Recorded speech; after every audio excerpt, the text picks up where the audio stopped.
All right, everybody, it's been a while since I put a video on.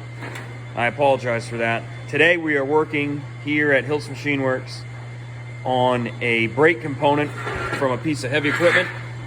I don't know exactly what it came off. This was subbed out to my shop from another shop. And you can see here that the brake actually wore down into this material 1/4 of an inch. So that was grinding for a very long time. This was some piece of equipment that was used by a town in my area. And what we're gonna do is this, you can't buy these anymore. Customer was informed that there's no way to get another one. It's a type of cast iron. And what we're gonna do is I'm gonna turn out a piece that's 1/4 of an inch thick that can fit into here, and then I'm gonna bolt it on from the back. I'm gonna use a bolt hole pattern, and I'll bolt through to keep it down snug there. So my lathe is running in the background. I'm already started to take a cut. And what I'm gonna use for my material is a brake rotor. So here's the rotor. It's taking a first cut here, 50 thousandths off.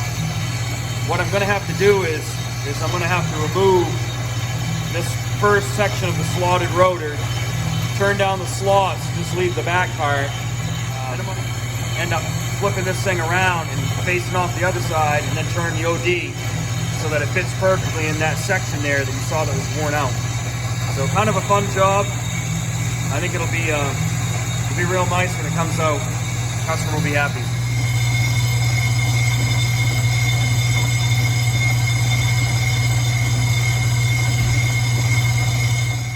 All right, you can see that I faced off one side of the vented rotor, not complete yet. I thought that I would have to face this down all the way and then maybe cut. I thought maybe this is still attached, but it wasn't. When I got through, this whole thing came loose off of the, well, I guess the other part of the rotor. And so now you can see how this is gonna fit in there. Except I still have some more work to do. So what I'm gonna do now is I'm gonna reverse the jaws on my lathe chuck, and then once I can clean this side up, I'll flip it. And what I'm gonna do then is I'll indicate to make sure that this is, the surfaces are gonna be parallel as I turn them. And what I'll do then is I'm gonna hold it here, turn the OD, then I'll hold it from the outside and open the ID up so that it matches this. And I'm thinking I might put this in the lathe too and just clean this this ID up a little bit and just bring a boring tool in and just face this off to make it nice and clean before I put this part in. So here's the progress so far. We'll continue on.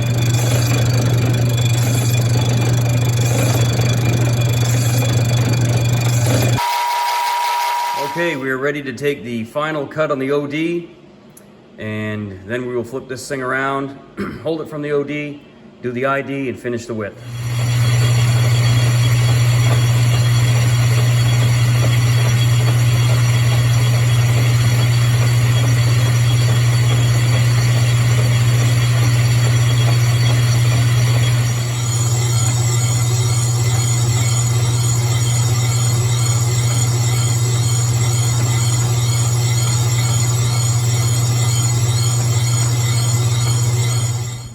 All right, now the ring is completed, and I'm gonna clean up the original part in the lathe, and then we'll put these two together.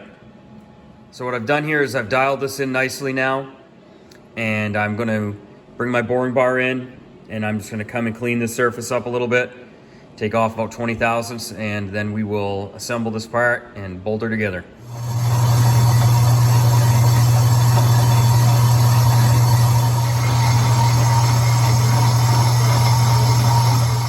All right, so we are on the milling machine, and I have the piece that we turned out on the lathe clamped into the recess that was on the bottom of this brake part. And what I've done now is I have indicated in my machine's on center with the center of the hole there, and I'm going to put in just a four bolt hole pattern. And what I'm going to do is I'll move down and over approximately to here, and then I'll use that same measurement, just a mirror image on this side and then at the top, so that we have a bolt hole pattern. And we're going to drill the hole, we're going to tap all four, we're going to put bolts in there.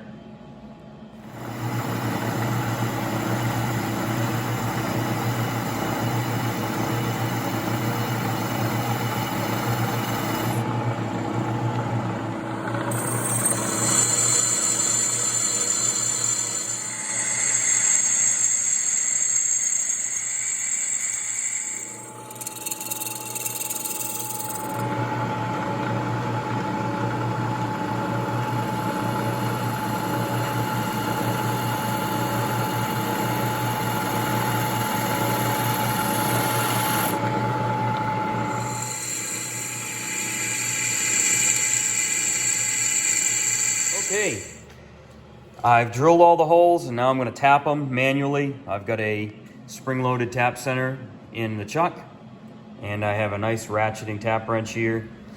I could have done this, I could have tapped them as I went around, but I didn't want to power tap it, and I didn't want to keep shutting my phase converter on and off, so I just figured I'd drill all the holes. I can use the power feeds to wrap it back to all the spots again and then tap them out.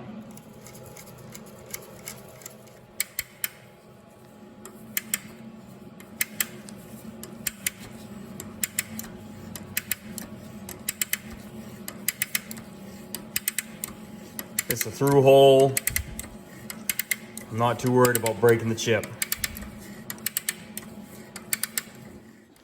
All right, the bolts are through. So what I'm going to do now is I'm just going to take a cutoff wheel, knock these off, put them back in with red Loctite, let that set up, and then do one facing cut off of here to make sure this is definitely true to the back of the machine surface, and she'll be sent on her way.